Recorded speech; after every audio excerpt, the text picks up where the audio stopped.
आखिर महाभारत के युद्ध में भगवान श्री कृष्ण ने क्यों लिया था छल का सहारा? आखिर क्यों श्री कृष्ण ने कहा था कि मैं तुझे शराप देता हूँ कि मृत्यु की भीख मांगेगा लेकिन तुझे मृत्यु भी नसीब नहीं होगी? जानेंगे इस रहस्य को इस वीडियो में। तो उससे पहले आपसे निवेदन करता हूँ कि अभी तक हमारे चैनल को सब्सक्राइब नहीं किया तो सब्सक्राइब कर लीजिए, साथ ही बेल आइकन को ऑल पर सेट कर लीजिए, कमेंट में जय श्री कृष्ण जरूर लिखिए। तो चलिए वीडियो को शुरू करता हूँ। द्रोणाचार्य को संसार का श्रेष्ठ धनुर्धर में से एक माना गया है। उन्होंने ही कौरव और पांडवों को युद्ध का शिक्षा का ज्ञान दिया था।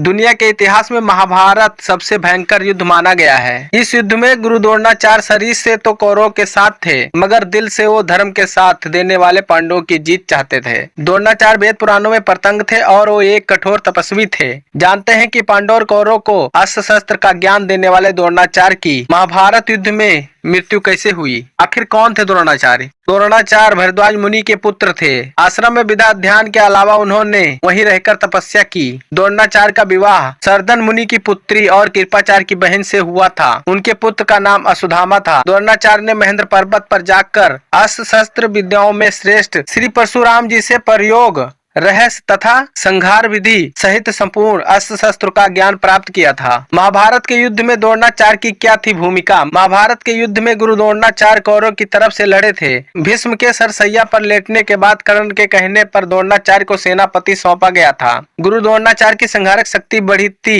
देखकर पांडवों के खेमे में दहशत फैल गई थी। द्रोणाचार्य और उनके पुत्र अश्वत्थामा की रौद्र रूप को देखकर पांडवों को अपनी हार नजदीक नजर आ रही थी। भगवान श्री कृष्ण ने भी लिया था छल का सहारा। पांडवों की ऐसी स्थिति देखने के बाद भगवान श्री कृष्ण ने भेद का सहारा लेने के लिए कहा। इस योजना के अनुसार युद्ध में ये बात फैला दी गई कि अश्वत्थामा मारा गया मगर धर्मराज युधिष्ठिर झूठ बोलने के लिए राजी नहीं हुए। ऐसे में अवंती राज के हाथी जिसका नाम अश्वत्थामा था उसका भीम द्वारा वध कर दिया गया। भगवान श्री कृष्ण के कहने पर युद्ध भूमि में अश्वत्थामा की मृत्यु की खबर आग की तरह फैल गई। गुरु द्रोणाचार्य स्वयं इस बात की पुष्टि करने के लिए युधिष्ठिर के पास गए मगर जैसे ही धर्मराज ने उत्तर दिया कि अश्वत्थामा मारा गया परंतु हाथी है, श्री कृष्ण ने उसी समय शंखनाद कर दिया।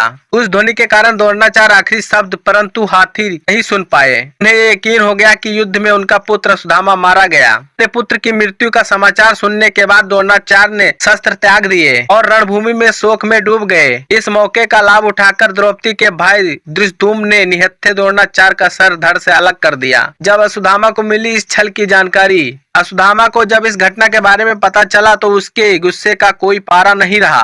दुख क्रोध से भरे अश्वत्थामा ने प्रण लिया कि वो पांडवों के किसी भी पुत्र को जीवित नहीं छोड़ेगा। अपने पिता की छल से हुई मृत्यु का बदला लेते हुए अश्वत्थामा ने कोहराम मचा दिया और पांडव महाभारत के युद्ध में विजयी जरूर हुए लेकिन अश्वत्थामा ने द्रौपदी के एक भी पुत्र को जीवित नहीं छोड़ा था। प्रतिशोध लेने के लिए पांडवों ने अश्वत्थामा का पीछा किया। अपने घेरे में घिरा हुआ जानकर अश्वत्थामा ने पांडवों पर ब्रह्मास्त्र चला दिया और उसकी काट के लिए अर्जुन ने भी ब्रह्मास्त्र चला दिया। तब वेद व्यास जी और नारद मुनि के कहने पर अर्जुन ने अपना ब्रह्मास्त्र वापस ले लिया परंतु अश्वत्थामा को उस अस्त्र को वापस लेने की विद्या नहीं जानता था और उसने उस अस्त्र को कहीं और चलाने के बजाय उत्तरा के गर्भ की ओर मोड़ दिया। अब उस समय भगवान श्री कृष्ण ने द्रोण पुत्र पर क्रोधित होते हुए अपने अर्जुन की सहायता से उसकी मणि छीन ली और उसे शक्तिहीन करके हे दुष्ट, देखते ही देखते महाबाहु क्रू का निश्चित ही इस भूमंडल पर सम्राट होंगे। शस्त्रागार हुए इस बालक को मैं जीवित कर दूंगा। उस समय तू मेरे ताप और सत्य का प्रभाव देख लेना। साथ ही तुझे ये भी श्राप देता हूँ कि जिस तरह तूने गर्भ में पल रहे शिशु की हत्या का प्रयास किया है